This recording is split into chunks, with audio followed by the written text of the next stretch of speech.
আসসালামু আলাইকুম ওয়া রাহমাতুল্লাহি ওয়া বারাকাতুহু। ঠিক এই মুহূর্তে বিশ্বের যে প্রান্ত থেকে আমাদের ভয়েস মেরিনার আজকের এই অনুষ্ঠান দেখছেন, সকলকে আন্তরিক সালাম ও মোবারকবাদ জানিয়ে শুরু করছি। দর্শক, আজকে আমাদের আলোচনার বিষয় 12 রবিউল আউয়াল অর্থাৎ পবিত্র ঈদে মিলাদুন্নবীর তাৎপর্য। আপনারা নিশ্চয় জানেন, আজকের এই দিনে মহান আল্লাহ রব্বুল আলামিন বিশ্বের জন্য রহমত হিসেবে হযরত মুহাম্মদ মুস্তাফা সাল্লাল্লাহু আলাইহি ওয়াসাল্লামকে দুনিয়াতে প্রেরণ করেছিলেন। আজকের সেই ঈদে মিলাদুন্নবী নিয়ে আমরা আলোচনা করব। আজকে আলোচনার জন্য আমাদের স্টুডিওতে উপস্থিত রয়েছেন কক্সবাজারের মহেশখালী উপজেলার ঐতিহ্যবাহী পুটিবিলা ইসলামিয়া ফাজিল মাদ্রাসার মহতারাম সহকারী অধ্যাপক মাওলানা মোহাম্মদ আবু সৈয়দ। আসসালামু আলাইকুম। আমার বাম পাশে উপস্থিত রয়েছেন পর্যটন নগরী কক্সবাজারের ঐতিহ্যবাহী মাদ্রাসায়ে তৈয়বিয়া তাহিরিয়া সুন্নিয়ার উপাধ্যক্ষ সালাউদ্দিন মোহাম্মদ তারেক মুদাজ্জিলুল আলী। আমরা পবিত্র ঈদে মিলাদুন্নবী এবং রাসূলুল্লাহ সাল্লাল্লাহু আলাইহি ওয়াসাল্লামের জীবনী নিয়ে আলোচনার দিকে এগিয়ে যাচ্ছি। মহতারাম মাওলানা মোহাম্মদ আবু সৈয়দ, আপনার কাছ থেকে জানতে চাইব, এই যে পবিত্র ঈদে মিলাদুন্নবী, আজকের দিনে, আজকের এই 12 রবিউল আউয়াল বিশ্বনবী হযরত মুহাম্মদ মুস্তাফা সাল্লাল্লাহু আলাইহি ওয়াসাল্লাম দুনিয়াতে আগমন করেছেন। এই যে তাহার জন্মদিন, তাহার আবির্ভাব উপলক্ষে এই ঈদে মিলাদুন্নবীর তাৎপর্য নিয়ে আপনি আমাদের ভয়েস মেরিনার দর্শকদের উদ্দেশ্যে যদি একটু আলোকপাত করতেন। আসসালামু আলাইকুম। ধন্যবাদ দর্শক শ্রোতাদেরকে। আজকে অবশ্যই সারা বিশ্বের জন্য অত্যন্ত গৌরবময় এবং বরকতময় দিবস। আজকের এই দিবাগত রাত্রে আল্লাহর নবী হুজুরে পাক সাল্লাল্লাহু তাআলা আলাইহি ওয়াসাল্লাম মক্কা নগরীতে আবির্ভাব হয়েছিলেন। হযরত ঈসা আলাইহিস সালামের জন্মের প্রায় 570 খ্রিস্টাব্দ পরে আল্লাহর নবীর আবির্ভাবের পূর্বে এই সারা পৃথিবী ছিল অত্যন্ত কলুষিতপূর্ণ, অন্ধকারময়, যেখানে ন্যায় বিচার বলতে কিছু ছিল না। আল্লাহ রব্বুল আলামিন আল্লাহর নবীকে 570 খ্রিস্টাব্দে প্রেরণ করে সমগ্র জাতির জন্য হেদায়েত হিসেবে তাকে প্রেরণ করেছিলেন এবং তিনি তার যখন 40 বছর হলো তখন তার নবুয়ত প্রকাশ পেল এবং নবুয়ত প্রকাশ পাওয়ার পর তিনি সমগ্র জাতিকে, এখানে মুসলিম কিংবা অমুসলিম এখানে ভেদাভেদ করা হয় নাই। আল্লাহ রাব্বুল আলামিন কোরআন শরীফের মধ্যে ঘোষণা করেছেন, ওমা আরসালনাকা ইল্লা রাহমাতান লিল আলামিন। এখানে আমাদের একটি বিষয় অত্যন্ত গুরুত্বপূর্ণ। এই যে কোরআন শরীফের এই পবিত্র আয়াতখানা যদি আমরা পর্যালোচনা করি, এবং এখানে একটা বিষয় আমরা লক্ষ্য করব যে আল্লাহ সূরা ফাতিহার শুরুতে বলেছেন আলহামদুলিল্লাহি রাব্বিল আলামিন, আর এই আয়াতে বলেছেন ওমা আরসালনাকা ইল্লা রাহমাতান লিল আলামিন। তাহলে আল্লাহ রাব্বুল আলামিনের শানের মধ্যে আলামিন শব্দটি উল্লেখ করা হয়েছে, আবার পাশাপাশি আল্লাহর নবীর শানে যে আয়াতটি অবতীর্ণ হয়েছে সেখানেও আল্লাহ রাব্বুল আলামিন আলামিন শব্দটি উল্লেখ করেছেন। পার্থক্য হলো এই যে আল্লাহ রাব্বুল আলামিন নবীর স্রষ্টা, তিনি সমগ্র জাতির স্রষ্টা, সমগ্র বিশ্বের স্রষ্টা, এবং তিনি সৃষ্টি করেছেন আল্লাহর নবী হুজুর পাক সাল্লাল্লাহু আলাইহি ওয়াসাল্লামকে, এবং সেখানে তিনি আলামিন শব্দটি ব্যবহার করেছেন। তাহলে বোঝা যাচ্ছে যে আমাদের আলম কাকে বলা হয়। সাধারণত আমরা আল্লাহ রাসূল ইসলামের যে জীবনী রূপ আলোচনার আগে আরেকটু বিষয় আমরা আলোচনা করতে পারি যে রাসূলুল্লাহ সাল্লাল্লাহু আলাইহি ওয়াসাল্লাম জন্মের আগে এবং পরে কিছু ইতিহাস রয়েছে। আপনি যদি কয়েকটা ছোট ছোট যে ইয়েগুলো আছে, ইতিহাসগুলো আছে, আপনি যদি একটু দর্শকদের উদ্দেশ্যে সেই বিষয়টি একটু আলোচনা করতেন। আল্লাহ রসুল সাল্লাল্লাহু আলাইহি ওয়াসাল্লাম নবুয়তের পরের বিষয়টি আমরা একটু পরে আলোচনা করব। আল্লাহ রসুল ইসলামের জন্মের সময়। আচ্ছা, ধন্যবাদ। এখন এই বিষয়ে যদি আলোচনা করতে হয় আল্লাহর নবী হুজুর পাক সাল্লাল্লাহু আলাইহি ইসলাম যখন হযরত মা আমিনা রাদিয়াল্লাহু তাআলা আনহার গর্ভে অবস্থা থাকাকালীন সময়ে আমরা কিতাব এবং বিভিন্ন ইসলামী পুস্তকগুলো অধ্যয়ন করে জানতে পারি যে আল্লাহর নবীর আম্মাজান হযরত মা আমিনা রাদিয়াল্লাহু তাআলা আনহা কখনো যে একটা জন্মকালীন সময়ে যে আমাদের মা বোনেরা যেভাবে ব্যথা অনুভব করে থাকেন সেরকম কোনো ব্যথা অনুভব করেননি। এবং বিশেষ করে যে আমাদের মা বোনদের মধ্যে একটা চিহ্ন বা আলামত দেখা যায় সেরকম কোনো আলামত দেখা যায়নি। এবং মা আমিনা রাদিয়াল্লাহু তাআলা আনহা একজন স্বাভাবিক এবং সাধারণ মহিলা হিসেবে যেভাবে পারিবারিক কার্যাদি সম্পাদন করতে হয় তিনি সেভাবেই করেছিলেন। এখন যদি আমরা বলি যে আল্লাহর নবী হুজুর পাক সাল্লাল্লাহু তাআলা আলাইহি ওয়াসাল্লাম জন্মকালীন সময়ের কিছু ঘটনা, এখানে যে আপনার প্রশ্ন অনুসারে যদি সেভাবে বলতে হয় তাহলে বলবো যে আল্লাহর নবী হুজুর পাক সাল্লাল্লাহু আলাইহি ওয়াসাল্লাম যখন জন্ম হচ্ছিলেন, পৃথিবীর বুকে তাশরীফ আনেছিলেন, সেদিন ছিল সোমবার এবং সুবে সাদিকের সময় 9 দিন 9 রাত। এমন একটি অবস্থায় যে কোনো ইসলামী কোনো ধর্মবেত্তাগণ সেটাকে ব্যাখ্যা করছেন এভাবে যে দিন এবং রাত আল্লাহর নবীকে জন্মকালীন সময়ে দিন কিংবা রাত এটা তাদের ভাগে নেওয়ার জন্য চেষ্টা করেছিলেন। তো এরা নিজকে গৌরবান্বিত করার জন্য, কিন্তু আল্লাহ রাব্বুল আলামিন এমন একটি সময়ে তার জন্মটা করলেন যখন কোনো ব্যক্তি কোন জাতক দাবি করতে পারবে না, যে দিনও দাবি করতে পারবে না, পুরোপুরি সুবে সাদিক আমরা যাকে বলি। এবং গর্ভকালীন সময়ে আমরা দেখতে পাই যে আল্লাহর নবী হুজুর পাক সাল্লাল্লাহু আলাইহি ওয়াসাল্লাম যখন গর্ভ হচ্ছিলেন, তাশরীফ আনছিলেন, তখন বিভিন্ন কিতাবের মধ্যে রয়েছে যে আগে পূর্বকার নবীগণের অনেক স্ত্রীগণ আছেন যারা এখানে তাশরীফ এনেছিলেন। বিবি মরিয়ম, হযরত ঈসা আলাইহিস সালামের আম্মাজান, হযরত বিবি আসিয়া এবং বিবি হাজরা, এভাবে অনেক পুণ্যবতী মহিলা, বিদুষী মহিলা যারা ছিলেন আমাদের আদর্শের অনুসরণীয় যারা, তারা সেখানে তাশরীফ এনেছিলেন। এবং মা আমিনা বলতেছেন যে যখন আমার পুত্র মুহাম্মদ সাল্লাল্লাহু আলাইহি ওয়াসাল্লাম যখন দুনিয়াতে ভূমিষ্ঠ হচ্ছিলেন তখন আমি একটা আলোর রশ্মি দেখতে পেলাম, যে আলোর রশ্মি যা আমি রোমান সাম্রাজ্য, রোমান আম্পায়ার কার্যাদি এবং ফরাসি সাম্রাজ্য, সেখানে যে বড় বড় অট্টালিকাগুলো রয়েছে সেগুলো আমি দেখতে পাচ্ছিলাম।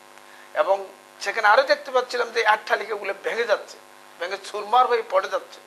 এখানে ইতিহাসবেত্তাগণ এই কথাগুলি থেকে প্রমাণ করতে চেয়েছেন যে আল্লাহর নবী হুজুর পাক সাল্লাল্লাহু আলাইহি ওয়াসাল্লাম যখন 40 বছর পর নবুয়ত প্রচার করতে লাগলেন এবং তার এই বাণীগুলি যখন সাধারণ মানুষের কাছে গ্রহণযোগ্যতা লাভ করতেছেন, তখন তারা এই কথাটির ব্যাখ্যা করলেন যে কথা সেটাকে তারা প্রমাণ করতে পেরেছে। মহতরম, আল্লাহ রাসূল সাল্লাল্লাহু আলাইহি ওয়াসাল্লাম দুনিয়াতে ভূমিষ্ঠ হওয়ার সময় মা আমেনা কিন্তু যে প্রসব বেদনা, মেয়েদের স্বাভাবিক যে প্রসব বেদনা, সেটি কিন্তু তিনি পাননি। এতে বোঝা যায় তিনি একজন রহমতের নবী, তিনি রহমত নিয়ে এসেছেন এই সেই 12 রবিউল আউয়াল।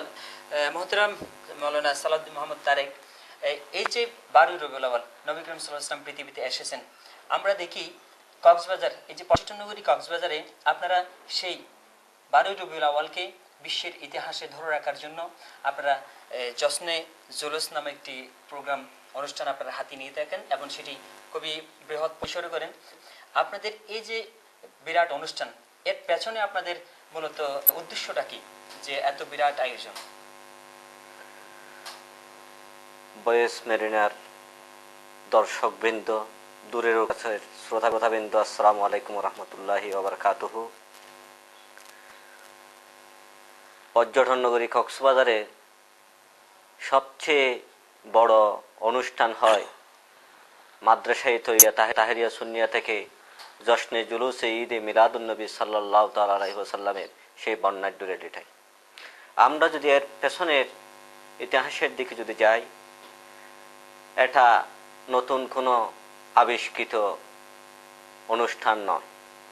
রাসূল পাক সরকার দু আলম সাল্লাল্লাহু তাআলা আলাইহি ওয়াসাল্লামা যেই দিন দুনিয়াতে তশরিফ এনেছিলেন সেদিন মহান রব্বুল আলামিন তার ফেরেশতাদের নিয়ে আরশ মালায় সেই জুলুস করেছেন, আনন্দ মিছিল করেছেন। কুরআনুল কারীমের মধ্যে সাত হচ্ছে কুল বিফাদলিল্লাহি ওয়া বিরাহমাতিহি ফাবিযালিকা ফালিয়াফরাহু ওয়া হুয়া খায়রুম মিম্মা ইয়াজমাউন। হে রাসূল, আপনি বলুন, কুল বিফাদলিল্লাহি ওয়া বিরাহমাতিহি, যখন তোমাদের নিকট আল্লাহর পক্ষ থেকে কোনো ফদল অথবা অনুগ্রহ আসে, রহমত আসে, তখন তাদের উচিত লিয়াফরাহু, মন উজাড় করে খুশি উদযাপন করা। তাহলে আমরা এখানে যদি এই দুটো শব্দের যদি বিশ্লেষণ করি, ফদল এবং রহমত, দুনিয়াবাসীর জন্য সবচেয়ে বড় আল্লাহর ফদল হচ্ছে রাসূল করিম সরকার দু আলম সাল্লাল্লাহু তাআলা আলাইহি ওয়াসাল্লাম।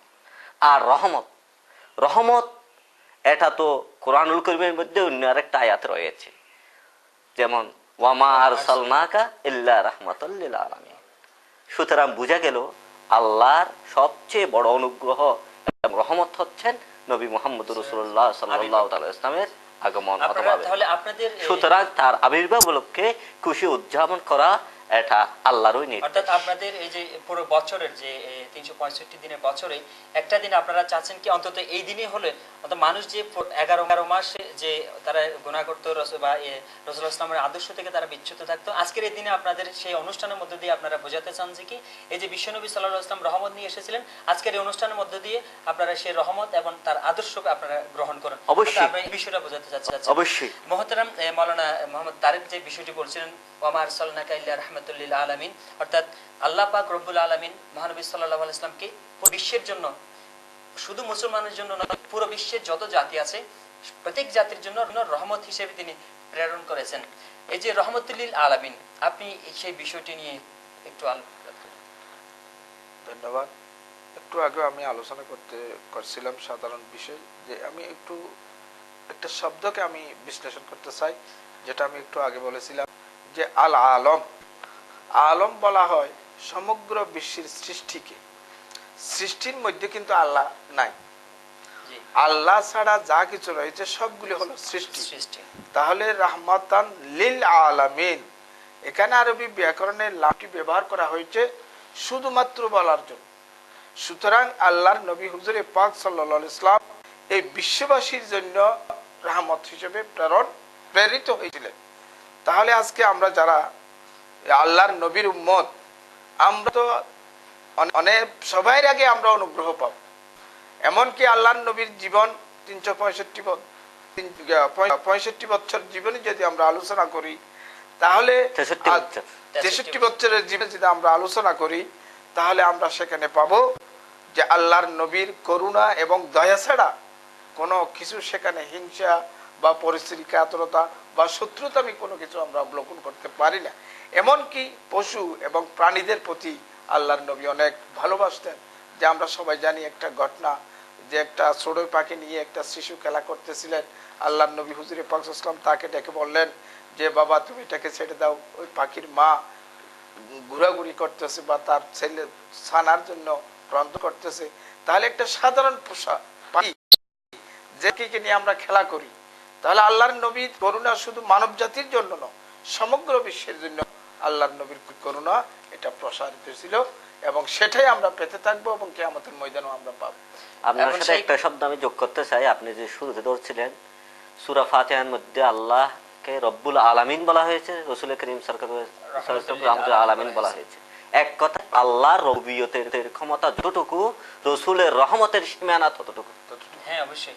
এখানে আরেকটা বিষয় আমরা উল্লেখ করতে পারি যে আল্লাহ হচ্ছে সমগ্র বিশ্বের জন্য তিনি স্রষ্টা, আর সমগ্র বিশ্বের রহমত নবী করিম সাল্লাল্লাহু আলাইহি ওয়াসাল্লাম। এবং সেটা আমরা অনেক তার জীবনের অনেক কাহিনী বা অনেক জিনিস আমরা দেখলে বুঝতে পারি। যেমন হযরত আবু হুরায়রা রাদিয়াল্লাহু তাআলা যখন বাসায় রাসূলুল্লাহ সাল্লাল্লাহু আলাইহি ওয়াসাল্লামের দরবারে এসে কান্না করছিলেন যে তার মা তাকে মেরেছেন যে ইসলাম ধর্ম ছেড়ে না দেওয়ার কারণে, এবং তিনি আল্লাহ রাসূল সাল্লাল্লাহু আলাইহি ওয়াসাল্লামকে বললেন যে হে নবী আপনি আমার মায়ের জন্য দোয়া করেন, তিনি যেন আল্লাহ যেন তাকে হেদায়েত করেন।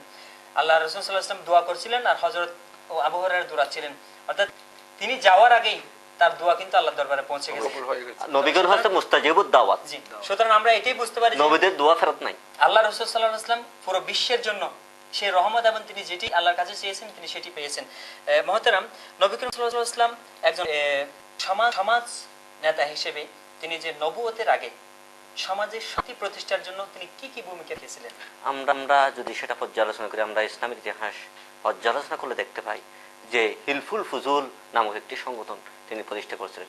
ইবনে হিশামের মতে 14 বছর বয়সে, আর আবু ইসহাকের মতে 20 বছর বয়সে তিনি এই সংগঠনটি প্রতিষ্ঠা করেন ওই সময়ে যখন ফিজারের যুদ্ধে অসংখ্য লোক মারা গিয়েছিল, অনেক নারী বিধবা হয়েছিল, অনেক শিশু এতিম হয়ে গিয়েছিল।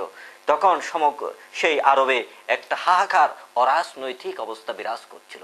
এমন সময় রাসূল ইসলামের দয়ালু হৃদয় একদম কান্না করতেছে, এভাবে তো একটা সমাজ এভাবে ধ্বংস হয়ে যেতে পারে না। তিনি সেই মুহূর্তে চিন্তা যুবকদের নিয়ে একটি সংগঠন দাঁড় করালেন, যে সংগঠনের নাম হচ্ছে হিলফুল ফুজুল। এই হিলফুল ফুজুলের মাধ্যমে তিনি সেই অশান্ত বিশ্বকে শান্ত করার প্রয়াস চালিয়েছিলেন। আজকের সমাজে এবং সফল হয়েছেন। আজকের সমাজে দেখা যায় এই যে রাসূল ইসলামের হিলফুল ফুজুলের অনুসরণে যে না রেড ক্রিসেন্টকে আপনি সেখানে আনতে পারেন। হ্যাঁ, আত্মমানবতার সেবায় যে রেড ক্রিসেন্ট যে কাজ করতেছে, জি, আমি বলবো রেড ক্রিসেন্ট কে সেবা বান্ধে তারা যে সেটি সমাজের শান্তি আনার জন্য বিরাট একটা ভূমিকা রাখছে। এই যে রাসূলুল্লাহ সাল্লাল্লাহু আলাইহি ওয়াসাল্লাম নবুয়তের জীবনের আগে সমাজের শান্তি আনার জন্য তিনি যে হিলফুল ফুজুল নামে একটা সংগঠন করেছিলেন এবং তিনি সফল হয়েছিলেন। নবী করিম সাল্লাল্লাহু আলাইহি ওয়াসাল্লাম 40 বছর বয়সে যখন তিনি নবুয়ত পেলেন, নবুয়তের পরে আমরা দেখলাম যে অনেক যুদ্ধ ইসলামের ইতিহাস হয়েছে 23 বছর তার নবুয়তের জীবনে। তো মুহতারাম, আপনি কি বলবেন সেই যুদ্ধ ইসলামের ইতিহাসে যে যুদ্ধগুলো হয়েছিল সেই যুদ্ধ কি আক্রমণাত্মক হয়েছিল নাকি নিজের আত্মরক্ষার্থে হয়েছিল? এই বিষয়টি যদি আপনি। এটা অত্যন্ত একটা গুরুত্বপূর্ণ বিষয়, এবং এটা নিয়ে যারা আধুনিক যুগের সমাজ সংস্কারক যারা দাবিগিরি তথাকথিত তাদের উদ্দেশ্যে আমি বলতে চাই, আল্লাহর নবীর 23 বছর জীবনে যদি আমরা পর্যালোচনা করি তাহলে সেখানে এমন কোনো ঘটনা আমরা পাবো না যে নবী ইসলাম আগে নিজে আক্রমণ করেছে কিংবা আক্রমণ করার জন্য নির্দেশ দিয়েছে। কিন্তু যা করেছেন তা হচ্ছে আত্মরক্ষামূলক। প্রায় ইসলামের প্রাথমিক যুগে মুসলমানের সংখ্যা ছিল খুব কম, এবং যারা আল্লাহর নবীর দাওয়াত গ্রহণ করতেছিলেন তাদের উপর নির্যাতন নিপীড়ন হয়েছিল, এবং মুসলমানরা প্রথম হিজরত করেছিলেন আবিসে নিয়ে, আমরা সবাই জানি। এরপরেও আল্লাহর নবী কাউকে হত্যা করার জন্য বা যুদ্ধ করার জন্য বলেননি। কিন্তু পাশাপাশি আল্লাহর নবী যখন বাধ্য হয়ে আত্মরক্ষামূলক কোনো যুদ্ধের জন্য নির্দেশ দিতেন তখন তিনি কয়েকটি উপদেশ দিতেন। আজকে এগুলো আমাদের অত্যন্ত গুরুত্বপূর্ণ বিষয়। সেগুলো হচ্ছে, যখন তোমরা যুদ্ধে যাবে তাহলে কোনো নারীদেরকে আক্রমণ করা যাবে না। আপনারা জানেন যে কোনো শিশুকে হত্যা করা যাবে না, কোনো বৃদ্ধ মানুষকে লোককে হত্যা করা যাবে না, এবং কোনো গাছ বৃক্ষ লতা পাতা এগুলো কর্তন করা যাবে না, ধ্বংস করা যাবে না, এবং ফসলাদি ধ্বংস করা যাবে না। কিন্তু ধর্মযাজকদেরকে উত্ত্যক্ত করা যাবে না, বা অন্য ধর্মের প্রতিষ্ঠানগুলো যেগুলো রয়েছে তাদের ধর্মীয় উপাসনালয় এগুলোর প্রতি আক্রমণ করা যাবে না বা অসম্মানিত করা যাবে না। এইভাবে তিনি আমাদের জন্য অমূল্য বাণী দিয়ে প্রচার করেছেন, বাণী দিয়েছেন। কিন্তু আজকে পাশাপাশি আমাদের সমাজে এই আদর্শগুলি যদি আমরা অনেকটা আমল করতে পারি বা নিজের জীবনে বাস্তবায়ন, এবং আমরা সামাজিকভাবে এবং পারিবারিকভাবে, সামাজিকভাবে, রাষ্ট্রীয়ভাবে সেটা যদি আমরা একটু মানুষের কাছে পৌঁছে দিতে পারি এবং সে শিক্ষায় শিক্ষিত করতে পারি, তাহলে আমাদের এখানে আমরা যারা আছি এটা অনেকটা লোক পাবে। এখানে মহতারাম আরেকটা বিষয় ফুটে আসে, সেটি হচ্ছে অনেকে মনে করে থাকেন যে ইসলামের যে যুদ্ধগুলো, সেই যুদ্ধগুলোকে তারা এই যুদ্ধের ইস্যু টেনে অনেকে মুসলমানকে যে আক্রমণাত্মক জাতি বা উগ্রবাদী সেরকম মনে করে থাকেন। কিন্তু ইসলামে তো এই বিষয়টি নেই যে যে আজকে যে মুসলমান নাম দিয়ে যে আত্মঘাতী হামলা চালানো হচ্ছে, যে কোনো জায়গায় মুসলমানকে একটা জঙ্গি বলে আখ্যায়িত করা হচ্ছে, যে আসলে আত্মহত্যা আর আত্মঘাতী এই বিষয়টি, এই যে বর্তমান যুগে যে বিষয়টি নিয়ে বেশি আলোচনা হচ্ছে এই যে মুসলমান অর্থাৎ এই কোরআন হাদিস আল্লাহ রাসূল ইসলামের জীবনে তার উম্মতদের জন্য তিনি এই যে আত্মঘাতী বা আত্মহত্যামূলক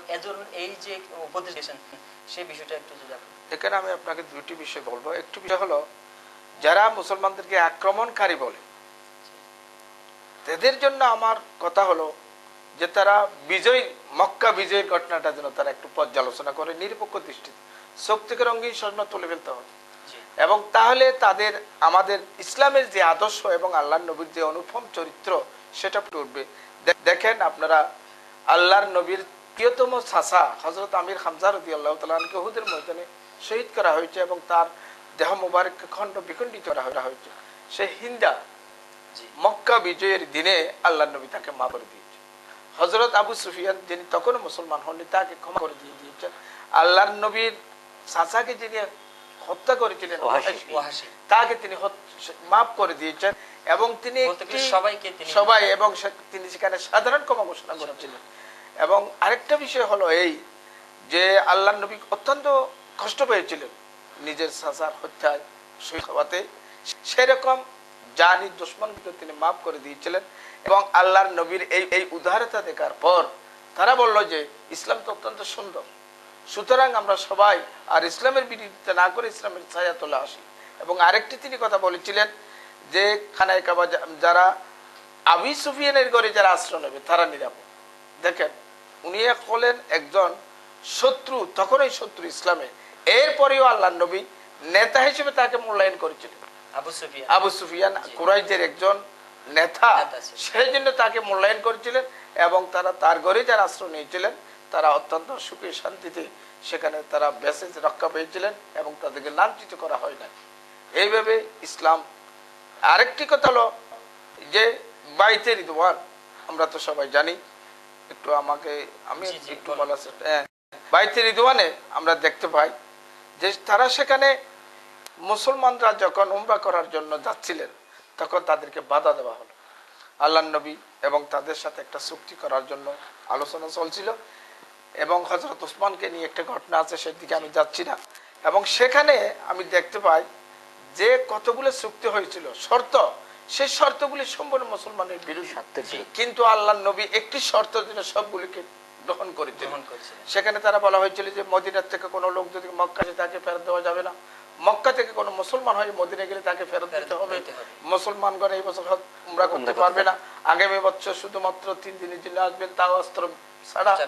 এইভাবে করতে করতে আল্লাহর নবী সব শর্তগুলো মেনে নিলেন, কিন্তু তার পিছনে একটা রাজনৈতিক দূরদর্শিতা ছিল, সেটাকে আমি রাজনৈতিক দূরদর্শিতা বলবো। এবং তিনি এবং কুরাইশদের পক্ষ থেকে একজন লোক আসলো সুহাইল, এবং আমাদের ইসলামের পক্ষ থেকে মুসলমানের পক্ষ থেকে হযরত আলী রাদিয়াল্লাহু তাআলা সেখানে উপস্থিত হয়েছিলেন। চুক্তি লেখা হলো, স্বাক্ষর করার জন্য আল্লাহর নবীকে দেওয়া হলো আল্লাহ, এবং তারা শর্ত দিল যে মুহাম্মদ রাসূলুল্লাহ যদি এখানে লিখে থাকে তাহলে তো আমরা তো মুহাম্মদকে রাসূল মেনেই নিলাম, এখানে লিখতে হবে মুহাম্মদ ইবনে আব্দুল্লাহ বা আব্দুল্লাহ রাসূলুল্লাহ লেখা যাবে, রাসূলুল্লাহ লেখা যাবে। আল্লাহর নবী সানন্দে গ্রহণ করলেন। হযরত উমর রাগান্বিত হলেন, হযরত উমরকে নিবারণ করা হলো। হযরত আলী বললেন, ইয়া রাসূলুল্লাহ, আমি আপনার নাম এই মুবারক নাম আমি কাটতে পারবো না। আল্লাহর নবী তাকে রাগ দেখালেন। তিনি জানতে পারলেন, তিনি জেনেছিলেন যে হযরত আলী আমার কথা অমান্য করতেছে না, বরঞ্চ আমার সম্মান এবং আদব রক্ষার্থে, তাই তিনি নিজে হাতে কলম নিয়ে মুহাম্মদ রাসূলুল্লাহর নামটা কেটে দিয়ে মুহাম্মদ ইবনে আব্দুল্লাহ লিখে দিলেন, এবং হযরত আলী রাদিয়াল্লাহু তাআলা এবং মুসলমানরা সবাই সেগুলো মেনে নিলেন। এখানে আল্লাহর নবী এতগুলো মানার পিছনে শর্ত, একটা শর্ত সেখানে আছে যে 10 বছর যাবত মুসলমানগণ কিংবা কুরাইশা বা যে সমস্ত ধর্মীয় সম্প্রদায়গুলি রয়েছে তাদের ধর্মগুলি তারা সহজভাবে বিনা বাধায় স্বাধীনভাবে প্রচার করতে পারবে। 10 বছর অস্ত্র বিরতি থাকবে, যুদ্ধ বিরতি থাকবে। এই সুযোগে মুসলমানগণ অত্যন্ত সুন্দর এবং সাবলীল ভাবে ইসলাম যে একটা শান্তির ধর্ম সেটা মুসলিম তৎকালীন যুগে এই আইয়ামে জাহেলিয়া অন্ধকার যুগে আরব কুরাইশদের কাফেরদের প্রতিষ্ঠা করতে পেরেছিলেন এবং তিনি দাওয়াতটা পৌঁছে দিতে পেরেছিলেন।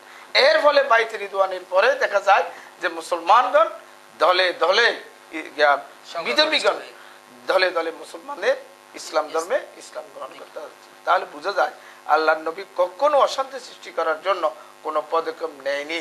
যারা বলে এরা একচোখা এবং এরা ইসলামকে পূর্ণাঙ্গভাবে না জানার কারণেই বলে থাকে। এবং রাসূলুল্লাহ সাল্লাল্লাহু আলাইহি ওয়াসাল্লাম সে আমরা মদিনা সনদ যে ঐতিহাসিক একটি সনদ রয়েছে ইসলামে, আল্লাহ রাসূল সাল্লাম সব শর্ত তাদের স্বার্থে, যারা কাফেরদের স্বার্থে তিনি সব মেনে নিয়ে তিনি ইসলামের প্রচার করেছেন। কোনো যুদ্ধ বিগ্রহ ছাড়া, কোনো রক্তপাত ছাড়া তিনি ইসলামে বিজয় করেছেন।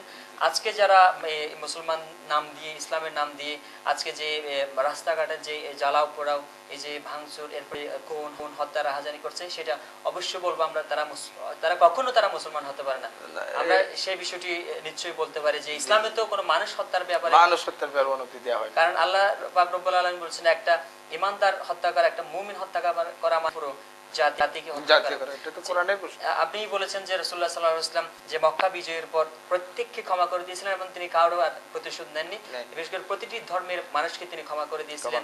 হযরত আবু সুফিয়ান যিনি ছিলেন, তিনি মুহতারাম আল্লাহ রাসূল সাল্লাল্লাহু আলাইহি ওয়াসাল্লাম মক্কা বিজয়ের পর তিনি কোন ধর্মের মানুষের প্রতি আক্রোশ দেখাননি, কারো কাছ থেকে প্রতিশোধ তিনি নেননি। এই যে সংখ্যালঘু যাদেরকে আমরা বলি, যারা অন্য ধর্মের লোকজন, সেই সংখ্যালঘুদের নিরাপত্তার ব্যাপারে আল্লাহ রাসূল সাল্লাল্লাহু আলাইহি ওয়াসাল্লাম উম্মতের জন্য কি বলেছিলেন?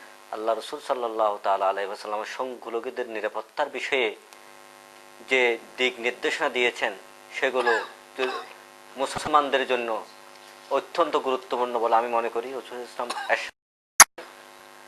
সংখ্যালঘুরা সংখ্যাগরিষ্ঠদের কাছে আমানত। যদি কোনো সংখ্যাগরিষ্ঠ ব্যক্তি যদি সংখ্যালঘুদের উপর যদি কোনো অন্যায় করে, কিয়ামতের মাঠে আমি সংখ্যালঘুদের পক্ষে মামলা দায়ের করব এবং তার বিরুদ্ধে ওকালতি, আল্লাহর দরবারে ওকালতি করব আমি নিজে। অর্থাৎ যেখানে সংখ্যাগরিষ্ঠ সংখ্যালঘুর উপর অত্যাচার করবে, নির্যাতন করবে, সংখ্যালঘুদের আল্লাহ রাসূল ইসলাম আল্লাহর দরবারে মামলা দায়ের করবেন এবং সে মামলার ওকালতি করবেন আল্লাহ রাসূল। যেখানে আল্লাহ রাসূল যাদের বিরুদ্ধে দাঁড়াবেন তার কি ছাড় আছে? কারো ছাড় নেই।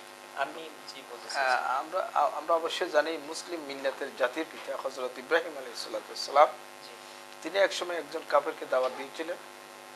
ভাত আহার করার পূর্বে যখন বিসমিল্লাহ না পড়লো না, তখন তাকে তাড়িয়ে দিয়েছিলেন। সাথে সাথে আল্লাহ রাব্বুল আলামিন হযরত সাইয়েদনা জিবরিল ইসলামকে প্রেরণ করলেন যে ইব্রাহিম, আমি এত বছর অনেকে লালন পালন করলাম, আমি তাড়িয়ে দিলাম না, আর তুমি একবেলা খাওয়াতে তাড়িয়ে দিলে। ইনি মুসলমান ছিলেন না, তখন ঈমান আনেননি। তাহলে এই একটা ঘটনা। আরেকটা হলো যে আল্লাহর নবীর কাছে একজন ইহুদি মেহমান হয়েছিলেন এবং আল্লাহর নবী তাকে মসজিদ নববী শরীফে জায়গা দিয়েছিলেন এবং তিনি সেখানে রাত্রে খুব উন্নত মানের খানা খাওয়ার পর দেখলেন যে তিনি সেখানে প্রস্রাব করে দিয়েছেন বা পায়খানা করে দিয়েছেন। সকালবেলা দেখা যায় তিনি পলায়ন করে চলে গিয়েছিলেন মুসলমানদের ভয়ে, এবং দেখলেন যে আল্লাহর নবী গুলো নিজেই পরিষ্কার করতেছে।